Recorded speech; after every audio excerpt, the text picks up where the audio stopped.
Hi, welcome to Learning Monkey. I am Vikram. In this class, we'll try to understand Floyd's triangle. So, the entire concept of Floyd's triangle is divided into two.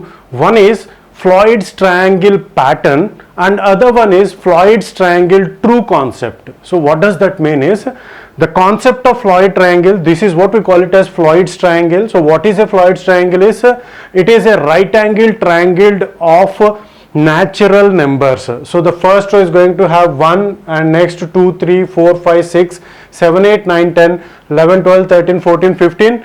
So this kind of right angle triangle with a heap of natural numbers is what we call it as Floyd's triangle, and it is a half pyramid. So the concept of Floyd's triangle can be discussed in two ways. One is Floyd's triangle pattern. If we consider this as a pattern of numbers, how the logic of the program can be, just consider this as a pattern is one of the concept, and the other logic is the true logic of Floyd's triangle. So the mathematical background behind the Floyd's triangle and what is the true logic based upon which the Floyd's triangle has been developed.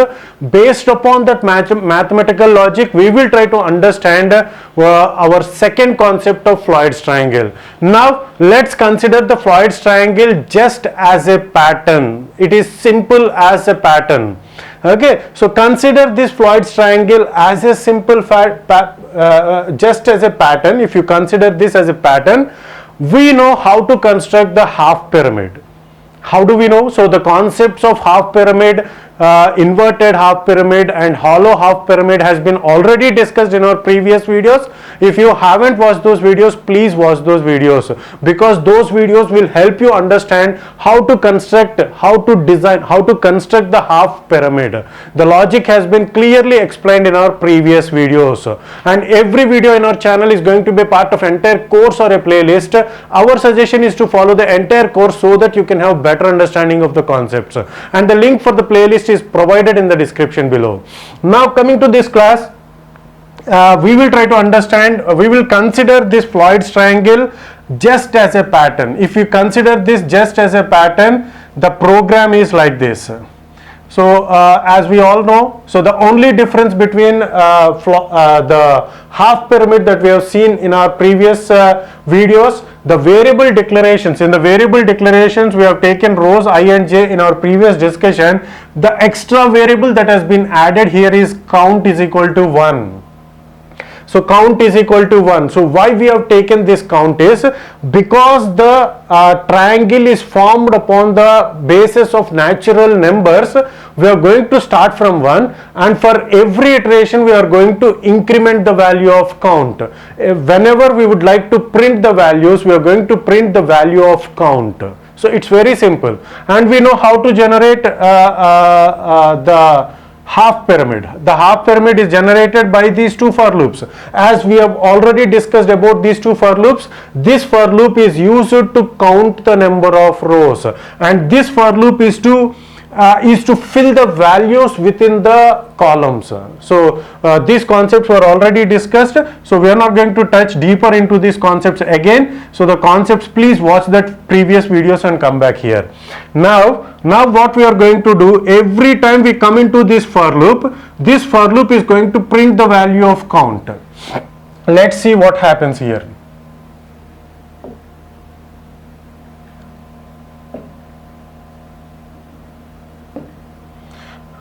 So initially the value of count is 1, and when the j is equal to 1 and j less than or equal to I, the first value of I is 1, so it is going to iterate for one time. This internal for loop is going to iterate for one time, and it is going to print count plus plus. In the second iteration of this upper for loop, we are going to increment the rows number. So initially we are in the first row, now we have moved to second row. So that is the job done by this upper for loop, right? So and we are in the second row. As we are in the second row, now this for loop is going to iterate for two times, because j less than or equal to I. What is the value of I now? The value of I is 2. So this for loop is going to iterate for two times, and as the count has been incremented in our previous job, in the previous iteration, now what we have to print? We have to print 2. and again we have to iterate this, and in the process of printing this, it will get incremented. Within that it is done. So now the value of count is 3. In the second iteration of this for loop, it will print 3, and once we come out of this, we are going to print new line, means we are going to count the rows. So the job of this external loop is to count the rows. So we are coming to the third row. Now the value of count is 4, and this is going to iterate for. Now the value of I is equal to 3, which means this for loop will get iterated for, the internal for loop will get iterated for 3 times now. Okay. So for each and every iteration, it is going to print count. That is the only difference. There in our previous videos where we have discussed about half pyramid, there we have used star, and some cases we have used numbers. Okay, we have printed the value of j. Okay, based upon the structure of the pyramid. Okay, so now we are going to print the value of count. So the value of count is going to be now 4. Next, in this is going to iterate for 3 times. In the first iteration it will print 4, in the second iteration it will print 5, and in the third iteration it is going to print 6. And now we are going to come out of this for loop, and again this increment of I will happen. The increment of I is to find the number of rows, to count the number of rows.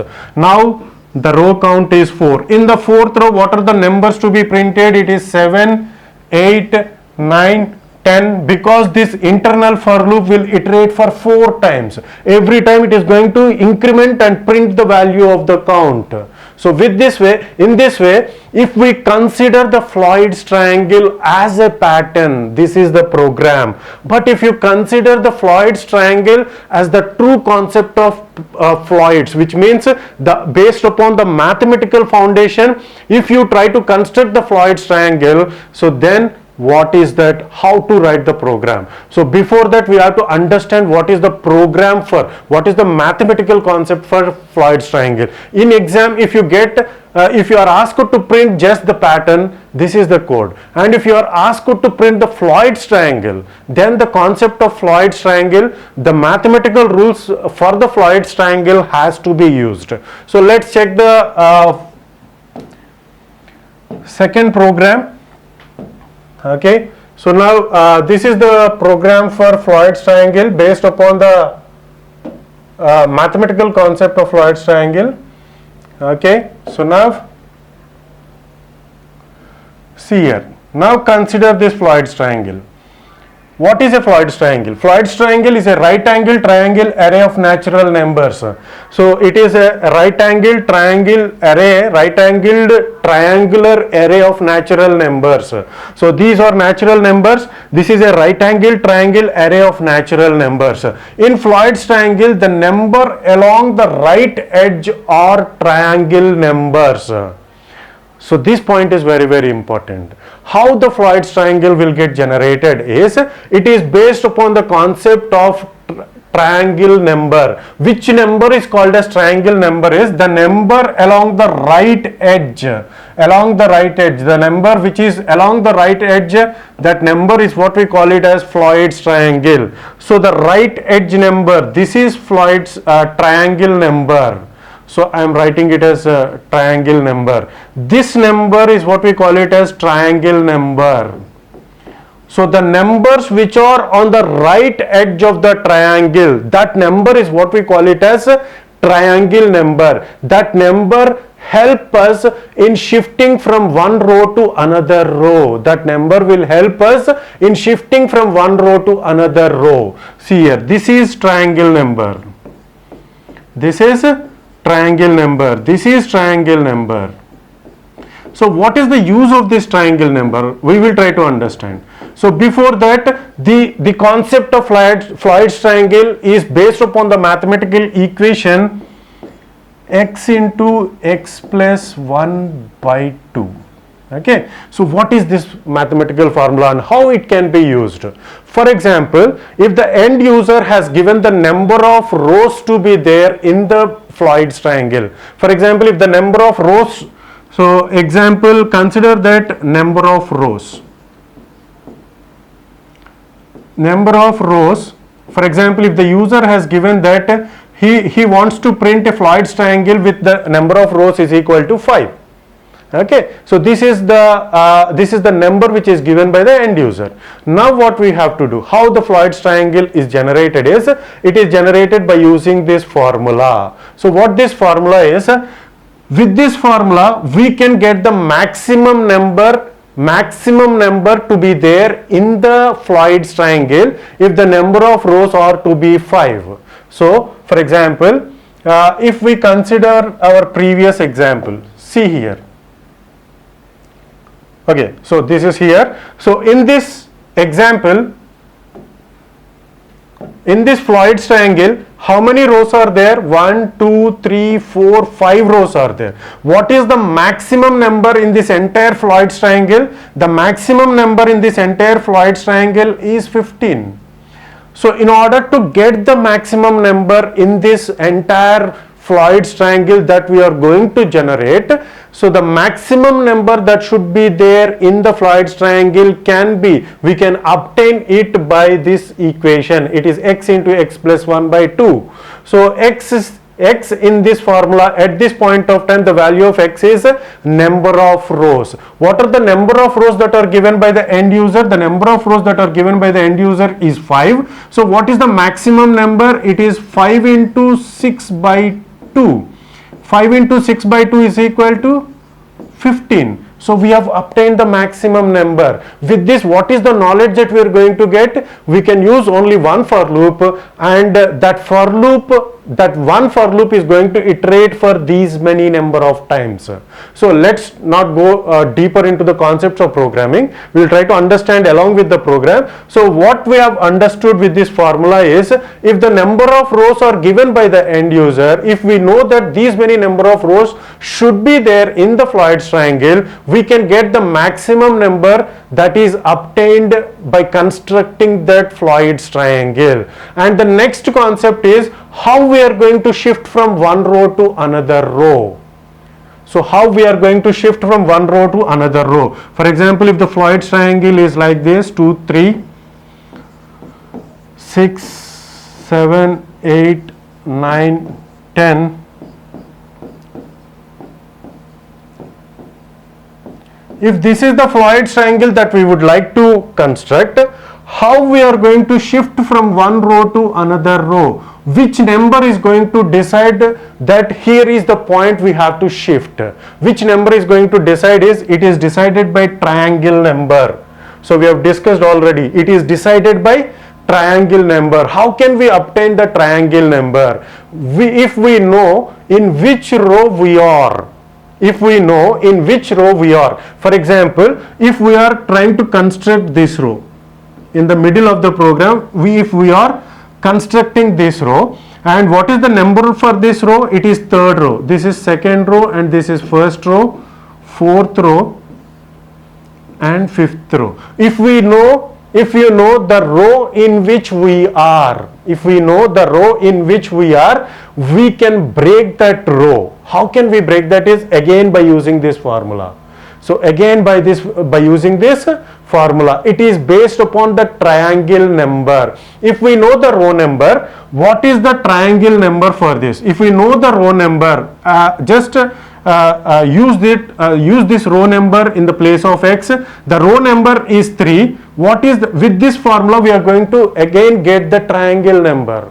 So what is the row number? It is 3. So what is the triangle number? 3 into 4 by 2. 3 into 4 by 2, which is equal to 6. Okay, if we are in the third row, for the third row, what is the triangle number? For the third row, the triangle number is 6. For the fourth row, 4 into 5 by 2, which is equal to 10. So for the fourth row, the triangle number is 10. Are you able to get the point? So how the triangle is generated is, the shape of the triangle is generated is, first we have to identify the maximum numbers that are possible within the within the Floyd's triangle. The maximum number that is possible is decided by the number of rows to be there in the triangle. So that decision is made by this formula, and within the formation of the triangle, in the process of forming the triangle, where we have to move to the next row. If we know the row number, we can decide which number is going to be the triangle number, which number is going to be the end of that particular row. Triangle number is what the number is which is used, which is the extreme right number of in that particular row. Okay, for example, if we are in the fifth row, what is the triangle number? If we are in the fifth row, it is 5 into 6 by 2. 5 into 6 by 2, which is 15. The triangle number is 15. If we are in the first row, 1 into 2 by 2. 1 into 2 by 2, which is 1. So this is the triangle number. Okay, so with these two concepts, one the triangle number, other the maximum number, we can construct the Floyd triangle. Now let's go into the logic of the program. So the logic of the program, so this here is the program for triangle. So Floyd's triangle, true concept, based upon the true concept. Here we have used so many variables. One is number of rows. So what is this number of rows? This number of rows is a variable which is given by the end user, So this number of rows is used as the interface, user interface. This number has to be given by the end user. He wants the Floyd's triangle to be constructed with 5 rows. So that number will be provided in the user interface. So the number which is given by the end user will get stored in this variable called number of rows. Are you able to get this point? Okay, so the next step is the logic of the program. The logic of the program, what is the logic of the program? Now the first step is maximum number. What is this maximum number? Okay, so let's go. What is this maximum number? So with this maximum number, we can understand that how many times the for loop has to iterate. The maximum number gives the maximum number that is possible within the given Floyd's triangle with those particular number of rows. For example, if the user has given number of rows as 5, if the value given by the end user is 5, which means he is expecting 5 rows in the triangle. Okay, so with this, the maximum number is equal to number of rows into number of rows plus 1 by 2. 5 into 6 by 2. 15 is the maximum number. So what is the value stored in maximum number? Max number variable. In the max num variable, the value stored is 15. Okay, so the next step is for loop. How many times this for loop has to be iterated? This for loop has to be iterated for 15 times. Okay, so this for loop has to iterate for 15 times. All the numbers has to be printed. In the first iteration, the value of I is equal to 1. So with it, we are going to print the value of I. So here the value of I will get printed. In the next step, if I is equal to trinum means it is triangle number. So the variable has already been taken. Tri number into tri number plus 1 by 2. So what this tri number will get stored with it. Initially the tri number is assigned to, let's check, initially the tri number has been assigned to, to 1, which means we are in the first row. This tri number is the row count, the number, the row in which we are in. Are you able to get the point? The row in which we are in. Initially we are in the first row. Okay, so now what we have to do? Initially we are in the first row. Let's check this. Okay, so the tri number value is equal to 1. Initially we are in the first row. Okay, so now I is equal to, what is the value of I? I is equal to 1. Tri number into tri number plus 1. 1 into 2 by 2. 1 into 2 by 2 is 1. Okay, so now is I is equal to 1 is equal to 1? Yes, 1 is equal to 1, which means that this is what we call it as a triangle number. We are at the triangle number. If that happens, what we have to do? What we have to do is print n. So we are going to move to the next line and try number plus plus. So what is the value of try number now? Try number is equal to 2. Initially it is 1, now it has been made as 2, and we have moved to the next line. So now we are in this line, we are in this second row. So again the for loop has to be iterated. So this for loop, we have used only one single for loop is enough to implement this logic. So the next value of I is going to be 2. Print 2. So again we are going to print 2. If I is equal to 2 is equal to 2 into 2 plus 1. So what is this? 2 into 2 plus 1. 2 into 3 by 2. It is 3. So is 2 is equal to 3. So this value is going to get the try number. So is 2 is equal to 3. No, 2 is not equal to 3. So we are going to skip this if condition, and again the for loop will iterate. Again the for loop will iterate, and it is made as the value of I is equal to 3. Now print 3. Now we have to check whether this number is the triangle number or not. So the discussion has already been made whether this number is triangle number or not. That checking is done in this condition. Now the value of I is equal to 3. Is 3 is equal to 3? Because the try number value is, we are in the second row. 2 into 2 plus 1 by 2, 2 into 3 by 2, which is 3. So 3 is equal to 3, which means that is what we call it as a triangle number. That number decides that we have to shift to the next row. That decision is made by this triangle number. So as we are in the 3, so this decision, if this condition will become true, now what happens is we are going to shift to this second row, third row. Okay, so new row to the third row we have shifted. Print new line means we are going to come into the new line, and try number plus plus. So now what is the new try number? It is 3. Again the for loop. What is the value of I now? The value of I is now 4.